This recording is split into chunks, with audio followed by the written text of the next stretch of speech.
también nos gustaría abordar lo que opina acerca de esta unidad de las izquierdas que se han reunido algunos partidos y movimientos políticos. Sabemos que Unidad Popular ya desestimó y bueno, rechazó la propuesta después de haberse sentado en la mesa de diálogo. ¿Cuáles son sus apreciaciones desde las centrales sindicales? ¿Y si han tomado alguna consideración en conjunto o cómo lo han visto? Miren, el tema del Frente Unitario vamos a conversarlo ya mismo. A las 10 de la mañana me reúno. Pero en el tema de la UGT nosotros hemos dicho sí a la unidad, pero no con el correísmo. Y lo vamos a explicar por qué, brevemente. En el famoso acuerdo ministerial, decreto presidencial 1701 del 2006, digamos 2009, ya se hablaba que los derechos de los trabajadores eran privilegios. Vamos al 2011, la famosa ley de compra de renuncias voluntarias obligatorias, el decreto, que la Corte, por cierto, lo acaba de derogar después de varios años. Pero a esa gente se le dejó sin trabajo, cientos y miles de trabajadores de las famosas compras de renuncias voluntarias obligatorias. Le dejaban a usted sin trabajo y luego ni siquiera podía volver al sector público. El tema de enmiendas, el tema de la famosa ley de justicia laboral, el tema de la ley de optimización y empleo juvenil, pero sobre todo la represión que tuvimos los dirigentes sindicales y sociales, con un gobierno que tuvo la oportunidad de cambiar y no lo hizo, que está involucrado en actos de corrupción más allá que no lo acepten. Entonces, por estas cosas hemos dicho sí a la unidad, pero no con el correísmo. ¿Con quién nomás podrían hacer la unidad ustedes? Pachacuti, Partido Socialista, habrá que ver qué piensa Izquierda Democrática, y las organizaciones sociales y sindicales hemos dicho, mira al pueblo para hacer gobierno, pero no con el pasado. ¿Por qué nos olvidamos? El mismo Rafael Correa dejó abierto el camino para volver al Fondo Monetario Internacional. Moreno, que era parte de ellos, por cierto, lo quiso ejecutar, porque ya el expresidente Correa dejó abriendo el camino.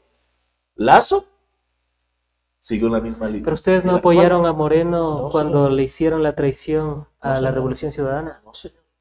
Otra cosa es que nos hemos reunido, como nos reunimos con Lazo y le hemos dicho las cosas en la cara. La reunión de Lazo podía haber durado 5 minutos. ¿No votaron a favor de la consulta popular de Lenín Moreno? Ah, pero porque habían cosas importantes, como hicimos ahora. Miren, en la consulta de Daniel Noboa. Pero algunos de los jueces que se pusieron después de la época de Trujillo son precisamente los que están siendo ahora juzgados y tienen un montón de causas penales. Brevemente, mire. Tema Lazo. La consulta dijimos no, porque era terrible. Y ahora le dijimos... Pero a la de Moreno le dijeron que sí. Porque eran cosas importantes. O sea, romper. Porque no podemos dejar de plantear.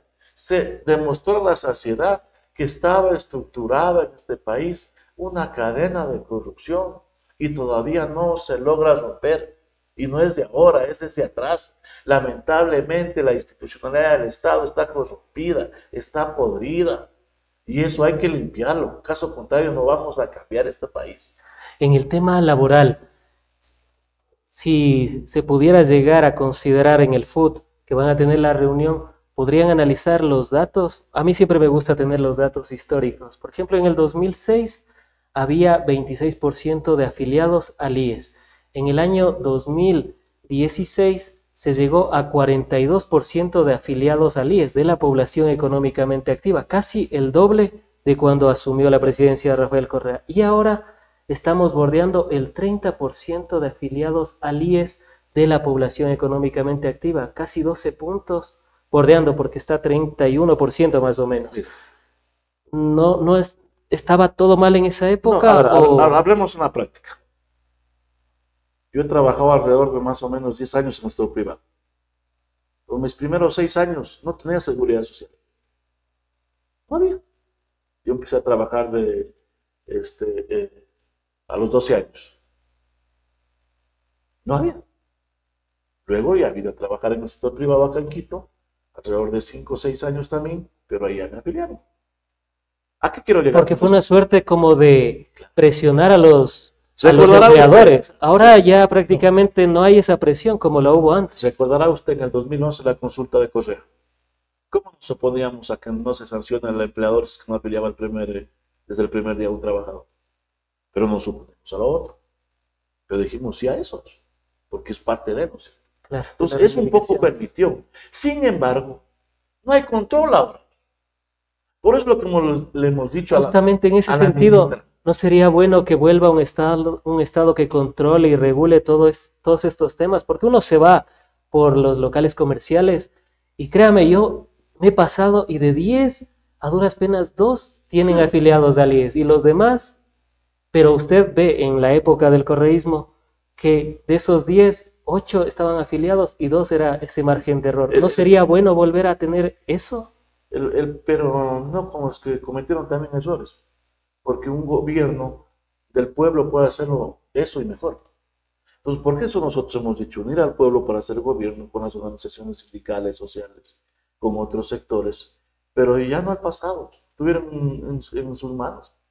Entonces, Pero ¿cómo entonces la le llaman? alternativa podría ser la derecha, porque Daniel Noboa tiene una intención de voto del Daniel 30%. Noboa va a ser derrotado en las urnas el 9 de febrero, porque obviamente es un gobierno que es más de lo mismo, es un gobierno mentiroso, un gobierno que no ha resuelto los problemas, que nos incrementó 3 puntos de IVA para el tema de la seguridad y siguen habiendo muertos. Y a propósito del tema de la seguridad, a mí siempre, no sé, tengo un defecto, me suelen decir, que siempre me gusta analizar la historia. Y en el 2006, por ejemplo, teníamos 17 muertes violentas por cada 100.000 habitantes. 2017 llegamos a tener 5,8 muertes violentas por cada 100.000 habitantes. Casi 4 veces de reducción de muertes violentas. Y algunos analistas dicen que eso fue por la política pública, la inversión. En ese tiempo se invertía hasta 7.000 millones de dólares. Ahora la inversión, el Fondo Monetario Internacional nos ha dicho que 500 millones de dólares de inversión pública es demasiado. O sea, perdón, no estoy seguro si es que A ver, algo bien se hizo en esa época o todo estuvo mal. 2006, 2010 podemos ponerle, 2012. Carambas, con barril de petróleo a más de $100. Lazo lo tuvo a 125, Hubieron recursos que no han tenido, que no tuvieron ninguno de los expresidentes anteriormente, ni juntándolos a todos. Eso dicen las cifras. Lazo tuvo Ya, año y medio ya, ya. $125, Entonces, es una cosa. Dos, son realidades distintas porque obviamente la política es dialéctica, no es vertical, no está quieta. Lo que hablamos hoy ya no puede servir más luego. Ah, claro. ¿No es cierto? Mire, entonces, lamentablemente nosotros dejamos de ser un país de paso de la droga porque eso siempre había. Y entramos a un país del tema de consumo. Y entonces tenemos narcotráfico, tenemos bandas. Y habrá que ver, porque no se ha dicho nada, el tema del lavado. 6.000 millones las cifras extraoficiales, cuando en el 2017 era 1.000 millones, o sea, se ha Entonces, sextuplicado más o menos. 5.000, 6.000 millones le aquí ponen. hay que combatir el narcotráfico. Claro. Y eso se lo combate declarando a la salud, a la educación en emergencia. Porque mire, se quedaron 255,000 jóvenes sin poder entrar a la universidad pública en el sector Sierra hace 6 meses. No, y las filas que se veían, ¿no? Niños y jóvenes. Claro. Entonces, si no tienen empleo, no tienen educación, son presa fácil del narcotráfico, de la delincuencia organizada común para raptarlos. Entonces, se necesita eso. Combatir el tema del narcotráfico, la delincuencia, tiene que ir acompañado de un plan social. Porque el plan Fénix no existe, ese es cuento, es un cuento. Entonces, obviamente. Segundo, generación de empleo.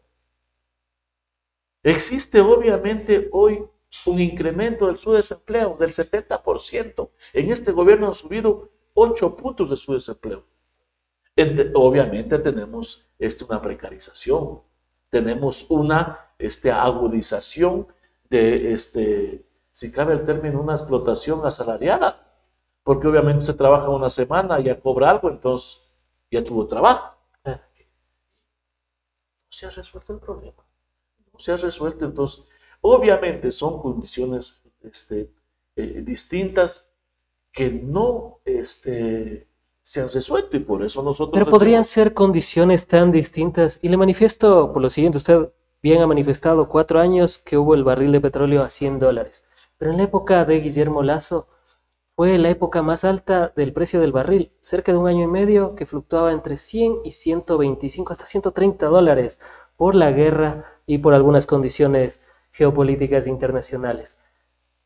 Pero ahí no se hizo nada, no se hizo un poste de luz, un poste de luz inauguraron en Otavalo, en la provincia de Imbabura, y usted ya sabe cómo está el sector eléctrico, que ese es otro tema también Mire, interesante. De ser un país que estaba a la cola de energía eléctrica en el 2006, apagones, la hora sixtina y todo lo demás, pasamos a ser en el 2017 un país que inclusive vendía energía eléctrica y éramos el quinto a nivel mundial en soberanía energética en el tema eléctrico y el primero de la región. O sea, por eso le digo, hay algunos que le gusta la historia y analizar precisamente estos datos para decir, ¿era tan malo esa época o algo bueno ha de haber dejado, no? a ver, obviamente hubieron algunas cosas importantes. Yo creo que el tema es la producción. Pero, ¿qué sobre, o sea, qué juicio por sobreprecio hay actualmente? Hay varios. O sea, no me jale la lengua, porque hay un vicepresidente que está preso, no va a ser de gratis. Pero por una El sentencia presidente está prófugo, más allá que podemos, de Odebrecht, podemos que los ver tribunales si es que los brasileños ya se tribunales, perdieron. más allá que podemos ver si que los jueces o no actuaron bien. Mire, o sea, eso nos demuestra muchas cosas. Tenemos un exministro de Petroecuador preso. O sea, no podemos tapar el sol con un dedo. Pero Dos, tampoco podemos obviar la sentencia de Brasil, ya. que le exculpó, por ejemplo, o le desestimó la causa en contra de Jorge Glass. Pero aquí en Pero tiene Ecuador varios le procesos. dejamos a José Concienciado Santos libre y se fue a Brasil tranquilo Claro. después de haber Yo creo- sobornado a él yo supuestamente. creo que O sea, el esa- corruptor le dejamos libre Esas y al son, otro, esas son partes de, lamentablemente, la justicia que tenemos. Yo no estoy de acuerdo que si una persona colabore, le rebajen la pena, cuando ha sido tal corrupto igual que la otra. O sea que por abrir la boca, cuando tendría la obligación de confesar lo que hizo de manera incorrecta y lista. Sin otros, como colabora con la justicia, entre comillas, le bajan la pena. Y yo a lo menos no comparto. Más allá que algunos pero que se dicen, le "Ah, acuse también sin pruebas, o pero se le forjen pruebas, un cuaderno, eso ya deben responder. el influjo psíquico y esas cosas. Deben responder, obviamente, las personas que actúan, pero es parte, yo digo, de una justicia que está corrompida. Entonces, obviamente, nosotros decimos, ese problema no se ha resuelto. ¿Sabe cuál es el problema? Porque se han tenido recursos en que han invertido, en pagar al Fondo Monetario Internacional. ¿Desde qué año? Desde el 2017, con el retorno al fondo. 2019. 2019 Lenín Moreno. con Lenín Moreno, que firmó el acuerdo en Davos con la señora Lagarde. Y que fue aplaudido por bastantes 10 sectores. mil millones de dólares anualmente el Estado ecuatoriano utiliza para pagar el Fondo Monetario Internacional. 10 mil millones de dólares.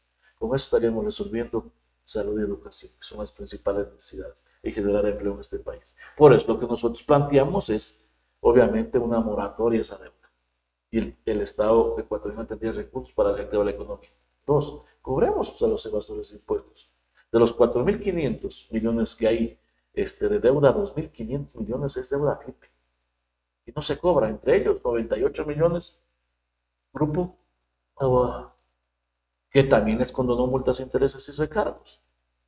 En la ley de turismo. Entonces, mire, cuando nos oponemos nosotros, nos oponemos al tema del incremento de los combustibles, es por esto. ¿Quién se beneficia? Los grandes importadores de combustible, que además de incrementarles, les baja a cero el impuesto a la salida de divisas, sí. que en el 2023 le dio un ingreso al Estado ecuatoriano de alrededor de 1.300 millones de dólares. Y en nuestra propuesta nosotros estamos planteando, cobren el 5%, por Dios, que ellos se llevan el premio mayor. Entonces, sí hay alternativas. Mire, no sabemos hasta ahora en qué está el contrato de Claro y Movistar.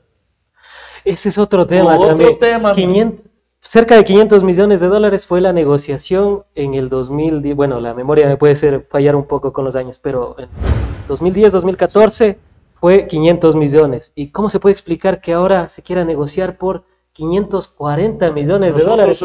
¿Cuándo ha pasado? Nosotros hemos planteado que debe firmarse un contrato para que le den al Estado alrededor de 600 millones anuales por 15 años. Y tienen que mejorar el servicio, tienen que extender la cobertura. Pero no debería ser más porque los usuarios se han duplicado, casi se han triplicado. Hay que revisar las cifras, pero por lo menos se han duplicado. Debería ser. Pero no conocemos. El ministro de de telecomunicaciones. Dice que no puede decirlo porque es Reservado. Hoy en día todo es reservado. Recuerdo que hubo una época en la que toda la información era de acceso público y ahora la mayoría es reservado, informe especial. En la asamblea también tienen sus cuestiones, pero en todo caso ese es un tema para un siguiente análisis.